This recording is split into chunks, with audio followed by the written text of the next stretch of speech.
Bismillahirrahmanirrahim. Assalamualaikum warahmatullahi wabarakatuh. Perkenalkan, nama saya Naili Himatul Ulia, NIM 31200008 dari kelas IATA. Di sini, saya akan menjelaskan mengenai korupsi perspektif Al-Quran. Sebelumnya, penelitian ini dilatar belakangi karena banyaknya kasus korupsi yang semakin meningkat dari tahun ke tahun. Penyalahgunaan kekuasaan yang dilakukan oleh para pejabat yang dapat merugikan keuangan negara juga rakyat. Penelitian ini bertujuan untuk menguraikan korupsi dalam perspektif Al-Quran dan hukum fikih. Korupsi menjadi masalah di dunia, bahkan di Indonesia. Korupsi merupakan salah satu tindak pidana yang serius yang dapat menimbulkan masalah dan ancaman yang dapat mengancam stabilitas dan keamanan suatu negara. Korupsi diibaratkan seperti penyakit kanker yang mengancam proses pembangunan yang dapat menimbulkan berbagai akibat, seperti merugikan keuangan dan perekonomian negara yang dapat menghambat pembangunan nasional. Korupsi merupakan salah satu masalah yang dibahas dalam fikih, yaitu fikih politik atau disebut dengan fikih siasah. Pengertian fikih siasah atau fikih politik. Fikih siasah terdiri dari dua kata, yaitu fikih dan siasah. Fikih secara bahasa berasal dari bahasa Arab yaitu faqaha yafqahu fiqhan yang artinya paham yang mendalam. Secara istilah, fikih artinya ilmu atau pemahaman tentang hukum-hukum syariat yang bersifat amaliyah yang digali dari dalil-dalilnya yang rinci. Sedangkan siasah berasal dari kata sasa yang artinya mengatur, mengurus, memerintah atau pemerintahan.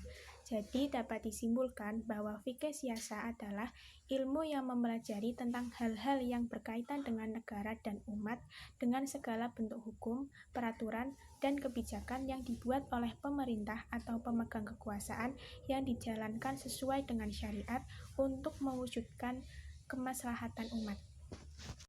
Secara garis besar, fikih siasah terbagi menjadi beberapa bagian, yaitu siasah dusturiyah, siasah dauliyah, siasah maliyah, siasah idariyah, siasah harbiyah, dan siasah qadoiyah.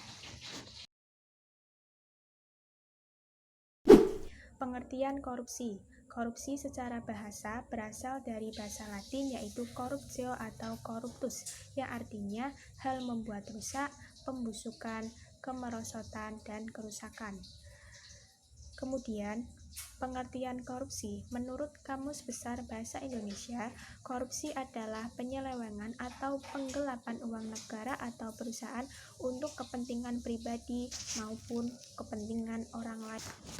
Jadi dapat disimpulkan bahwa korupsi adalah perbuatan yang tidak baik, contohnya penggelapan uang, penyuapan, dan lain-lain untuk memperkaya diri sendiri maupun orang lain yang dapat mengakibatkan kerugian pada negara, bahkan juga menyebabkan kerugian pada rakyat.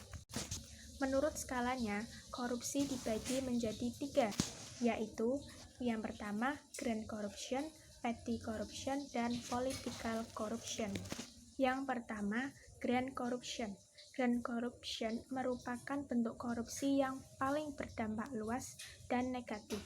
Bentuk korupsi ini biasanya dalam kegiatan pemerintah tingkat tinggi yang mendistorsi kebijakan-kebijakan atau fungsi sentral negara dan memungkinkan pemimpinnya untuk mendapatkan keuntungan yang dapat mengorbankan masyarakat luas.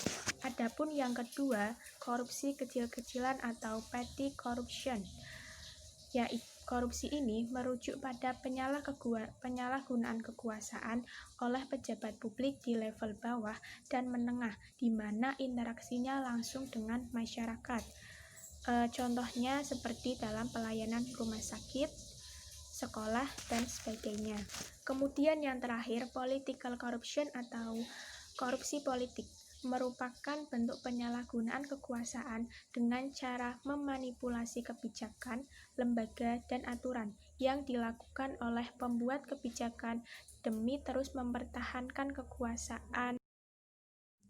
Selanjutnya, korupsi dalam perspektif Al-Quran. Allah telah menjelaskan di dalam Al-Quran tentang larangan memakan atau mengambil harta atau hak milik orang lain dengan jalan yang batil. Sebagaimana disebutkan dalam firman Allah surat Al-Baqarah ayat 188. A'udzubillahi minasyaitonirrajim. Bismillahirrahmanirrahim. Wala ta'kulu amwalakum bainakum bil batili wa tudlu biha ilal hukami litakulu fariqam min amwalin nasi bil itsmi wa antum ta'lamun. Artinya, dan janganlah kamu makan harta di antara kamu dengan jalan yang batil, dan janganlah kamu menyuap dengan harta itu kepada para hakim dengan maksud agar kamu dapat memakan sebagian harta orang lain itu dengan jalan dosa, padahal kamu mengetahui. Maksud mengambil atau memakan harta dengan jalan yang batil adalah seseorang yang mengambil hak milik orang lain dengan jalan yang dilarang oleh syariat agama. Dalam surat Al-Baqarah ayat 188 tadi dijelaskan mengenai larangan mengambil harta milik orang lain dengan jalan yang batil. Di sini dapat diambil kesimpulan bahwa korupsi merupakan jalan yang dilarang, merupakan perbuatan yang dilarang oleh Allah, karena korupsi itu mengambil hak milik orang lain dengan jalan yang tidak benar, dengan jalan yang batil. Dalam ayat lain Allah juga berfirman, A'udzubillahi minasyaitonirrajim. Bismillahirrahmanirrahim. Ya ayyuhalladzina amanu la ta'kulu amwalakum bainakum bil batili illa an takuna tijaratan an taradim minkum wala taqtulu anfusakum innallaha kana bikum rahima. Artinya, wahai orang-orang yang beriman, janganlah kamu saling memakan harta sesamamu dengan jalan yang batil atau tidak benar, kecuali dalam perdagangan yang berlaku atas dasar suka sama suka di antara kamu, dan janganlah kamu membunuh dirimu, sungguh Allah Maha Penyayang kepadamu. Ayat tersebut menjelaskan tentang larangan mengambil harta orang lain dengan jalan yang tidak benar. Larangan itu berarti haram. Dari sini jelas mengambil hak orang lain yang bukan miliknya, termasuk diantaranya korupsi, adalah haram hukumnya. Sementara Allah Subhanahu wa Ta'ala memerintahkan manusia agar memakan harta itu dari jalan yang halal, sebagaimana firman Allah dalam surat Al-Baqarah ayat 188. Bismillahirrahmanirrahim. Ya ayyuhan nasu kulu mimma fil ardi halalan thayyiban wa la tattabi'u khutuwati syaiton innahu lakum aduwwum mubin. Artinya, wahai manusia, makanlah dari makanan yang halal dan baik yang terdapat di bumi, dan janganlah kamu mengikuti langkah-langkah setan. Sungguh, setan itu musuh yang nyata bagimu. Selanjutnya, korupsi dalam perspektif hukum fikih. Korupsi apabila dikaitkan dengan hukum Islam, yaitu fikih klasik, tidak ditemukan oleh para fuqaha mengenai tindak pidana korupsi, karena apabila dilihat pada zaman itu, sistem administrasi tidak seperti zaman sekarang ini. Korupsi apabila dilihat dalam istilah hukum pidana Islam belum dipahami sebagai sebuah jarimah, baik di dalam Al-Quran maupun hadis. Karena di dalam Al-Quran maupun hadis tidak dijelaskan secara spesifik mengenai tindak pidana korupsi. Namun, para ulama sepakat bahwa korupsi bisa disamakan dengan pencurian, karena tindak pidana korupsi dapat menyebabkan kemudorotan dan merugikan banyak orang. Allah juga melarang manusia untuk mengambil atau mencari harta itu dengan jalan yang batil, sebagaimana firman Allah dalam surat Al-Baqarah ayat 188. Ada beberapa istilah yang sama dengan Al-Quran dan hadis, yang dari definisinya mendekati korupsi di masa sekarang. Yang pertama, hulul atau penggelapan adalah tindakan pengambilan penggelapan atau berlaku curang dan khianat terhadap harta rampasan perang. Yang kedua, sarikoh atau pencurian, berarti mengambil harta milik orang lain dengan cara sembunyi-sembunyi. Yang ketiga, khianat adalah tidak dapat dipercaya atau tidak menepati amanah. Yang keempat, riswah atau suap. Menurut Ibrahim An-Nakhai, suap adalah suatu yang diberikan kepada seseorang untuk menghidupkan kebatilan atau menghancurkan kebenaran. Yang kelima, ghosab.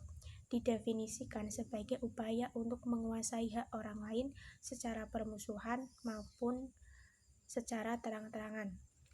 Yang terakhir, hirobah atau perampokan adalah tindakan kekerasan yang dilakukan oleh seseorang atau sekelompok orang kepada pihak lain dengan tujuan menguasai harta korban, membunuh korban, atau hanya sekedar menakut-nakuti atau meneror korban. Dari sini dapat diambil kesimpulan bahwa korupsi adalah perbuatan yang tidak baik dan perbuatan yang dilarang oleh Allah. Menurut pandangan ulama fikih, hukum perbuatan korupsi adalah haram karena bertentangan dengan prinsip maqasidus syariah. Keharaman korupsi ini disebabkan karena korupsi adalah perbuatan curang yang merugikan keuangan negara juga merugikan masyarakat luas. Orang yang melakukan tindak pidana korupsi diancam oleh Allah akan diberi balasan yang setimpal di akhirat kelak. Sekian dari saya, terima kasih, kurang lebihnya mohon maaf. Wassalamualaikum warahmatullahi wabarakatuh.